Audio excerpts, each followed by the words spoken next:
కోమూరు రాజు గారిని కూడా వేదిక అలంకరించవలసిందిగా కోరుతున్నాం. లారీ అసోసియేషన్ అధ్యక్షులు అందరూ కూర్చోవాలన్నా కోనవరం సర్పంచ్ ఏక శేఖర్ గారు, నెక్స్ట్ ఉపల్సింగ్ గారు సర్పంచ్ పార్వతి రావులు గారు రెడీగా ఉన్నారు. దుర్గాపురం సర్పంచ్ ఆయన చిన్నమ్మ గారు రెడీగా ఉన్నారు. కూడా అందరూ పైనే ఉన్నాడమ్మా. ఇవాళ గెలిచినటువంటి మన 9 మంది పంచాయతీల్లో సర్పంచులు గెలిచినాం, 9 ఉప సర్పంచులు గెలిచినాం. వారికి నేను ఒకటే విజ్ఞప్తి చేస్తా ఉన్నా, మరి ఇటువంటి పరిస్థితుల్లో మీరు వార్డు మెంబర్లు అయ్యారు, సర్పంచులు అయ్యారు, ఉప సర్పంచులు అయ్యారు. మీరు ప్రజల మనోభావాలకు అనుగుణంగా మీ మీద ఎన్నో ఆశలు పెట్టుకొని ప్రజలు ఓటు వేశారు, దీవించారు. అందులో ఓటు వేయించే దాంట్లో, మిమ్మల్ని గెలిపించే దాంట్లో కాంగ్రెస్ పార్టీ కార్యకర్తలు, కాంగ్రెస్ పార్టీ నాయకులు, మన ఆడబిడ్డలు, అన్నలు, తమ్ముళ్ళు అందరూ కూడా కలిసికట్టుగా పనిచేసి మంచి విజయాన్ని అందించినారు. గెలిచినటువంటి మన సర్పంచులు, గెలిచినటువంటి మన ఉప సర్పంచులు, గెలిచినటువంటి మన వార్డు మెంబర్స్ అందరికి కూడా మీ ఎమ్మెల్యేగా నా వైపు నుంచి, కాంగ్రెస్ పార్టీ నుంచి మీ గ్రామ పంచాయతీల అభివృద్ధిలో, సమస్యల పరిష్కారంలో 100% నా సహకారం, సపోర్ట్ ఉంటుంది. మన కాంగ్రెస్ పార్టీ కార్యకర్తలు ఎవరైతే ఉన్నారో, కష్టపడి పోరాడి ఎవరైతే ఓడారో అక్కడ కూడా అభివృద్ధి ఆగదు, అక్కడ కూడా ఇంద్ర మిల్లు ఇస్తాను. ఈ 14 పంచాయతీల్లో సంక్షేమ పథకాలు పేదవాళ్ళకు అందించే దాంట్లో పార్టీలకు అతీతంగా మీ ఎమ్మెల్యేగా పేదవాళ్లకు అతి పేదవాళ్ళకు అందించే దాంట్లో ఖచ్చితంగా మీ ఎమ్మెల్యేగా ముందుంటాడు. మన మండల కాంగ్రెస్ పార్టీ నాయకత్వం ముందుంటుంది.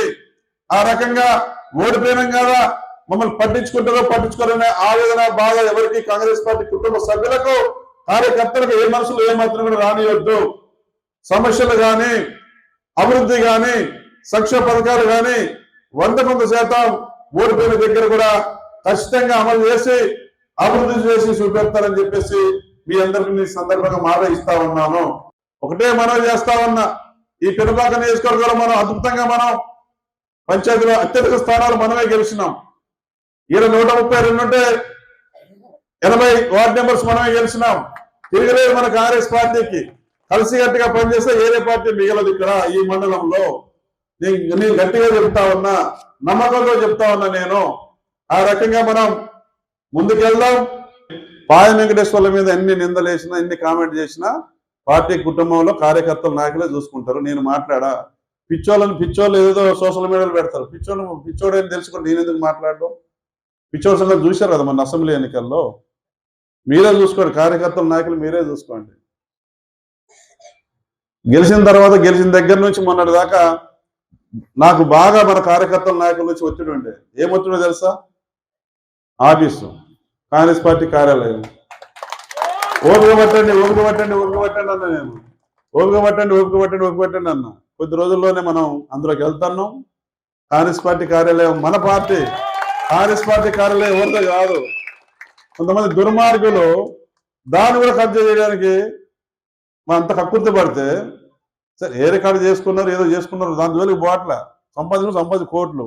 అది కాంగ్రెస్ పార్టీ కార్యాలయం. ఒక అతను దానం చేసిండు, అందులో రూపాయి కూడబెట్టి, ఇటుక కూడబెట్టి మన కాంగ్రెస్ పార్టీ కార్యకర్తలు, నాయకులు శ్రమపడి, కష్టపడి ఆఫీసు నిర్మాణం చేసుకుంటే దాన్ని కూడా కబ్జా చేయాలని చూస్తే ఎట్లా? ఈ రోజు కూడా కాంగ్రెస్ పార్టీ కార్యాలయం అని ఉంది మున్సిపాలిటీ రికార్డులో. నాదని అడ్డు చదువుతాడు మొండిగా, ఎంత దుర్మార్గంగా.